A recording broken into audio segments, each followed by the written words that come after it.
Exercise 12.1 का जो question number 2 है वो क्या है कि सबसे पहले हम लोग को सिंप्लीफाई करना है और जो रिज़ल्ट आएगा उसे हम लोग क्या करना है, पॉजिटिव एक्सपोनेंट में शो करना है। क्लियर है? लोगों ने देखा होगा कि a का पावर m इंटू a का पावर n तो क्या हो जाता था, a का पावर m प्लस n।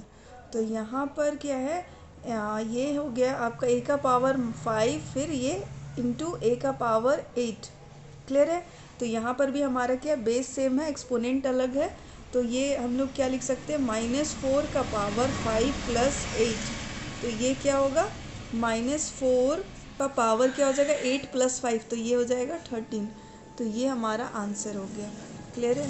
यहाँ पर ऑलरेडी एक्सपोनेंट पॉजिटिव है, इसे इसलिए चेंज करने की ज़रूरत नहीं है। 1/2 का पावर 3 और होल पावर 2, तो ये पावर m का whole power n equal to क्या होता है, a का पावर mn। तो m इंटू n, तो ये इसी फॉर्मेट में चेंज हो जाएगा।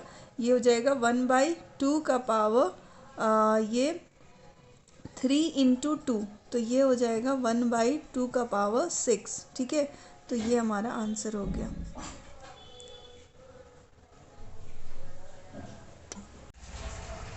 अब देखिए क्वेश्चन नंबर 2 का जो 3 है उसे कैसे सॉल्व करते हैं। तो यहाँ पे है -3 का पावर 4 इंटू 5/3 का पावर 4।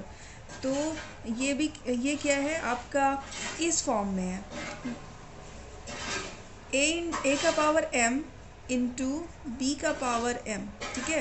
तो इसे हम लोगों ने देखा था क्या होता है, ab का पावर m। ठीक है? तो इस फॉर्म में हम लोगों को चेंज करना होगा। तो ये हो जाएगा 3 इंटू 5/3 का होल पावर 4। ठीक है? तो यहाँ पे देखिए ये 3 और ये 3 कैंसिल हो जाएगा। तो यहाँ पे हमारा आंसर क्या आएगा, -5 का होल पावर 4। ठीक है? तो ये हमारा आंसर हो गया।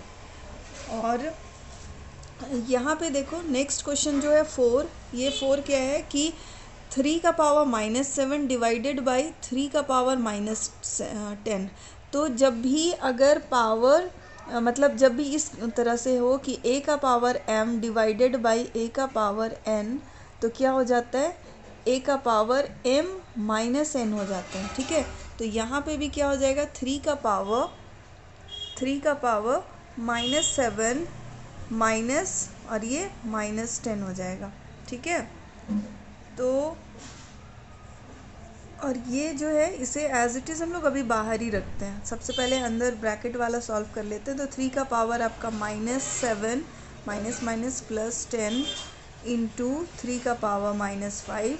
तो ये हो गया 3 का पावर 10 में से 7 जाएगा तो कितना हो जाएगा, 3 और इंटू 3 का पावर -5।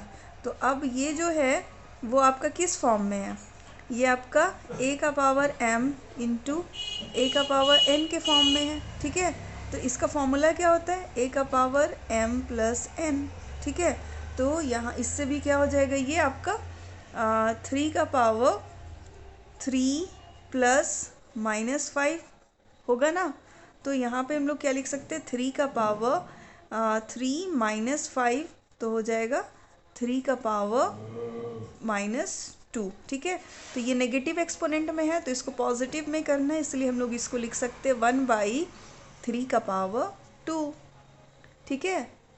तो यहाँ पे है जो 2 का क्वेश्चन नंबर 5 है, मतलब उसका लास्ट क्वेश्चन है 2 का।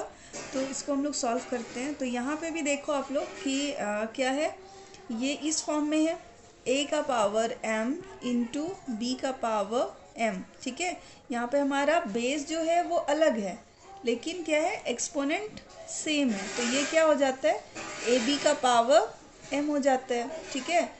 तो यहाँ पे सेम कॉन्सेप्ट का यूज़ होगा। तो यहाँ पे हम लोग लिख सकते हैं 2 इंटू -7, ठीक है, का होल पावर क्या लिख सकते हैं, -3। तो यहाँ पे क्या हो जाएगा, 2 7 जा 14। ठीक है? और उसका होल पावर 3। तो यहाँ पे देखो आपका एक्सपोनेंट जो है वो नेगेटिव में है, तो इसे पॉजिटिव में चेंज करेंगे। तो इसके लिए क्या करते हैं हम लोग, 1/-14 का होल पावर क्या हो जाएगा, 3। तो ये हमारा आंसर हो जाएगा।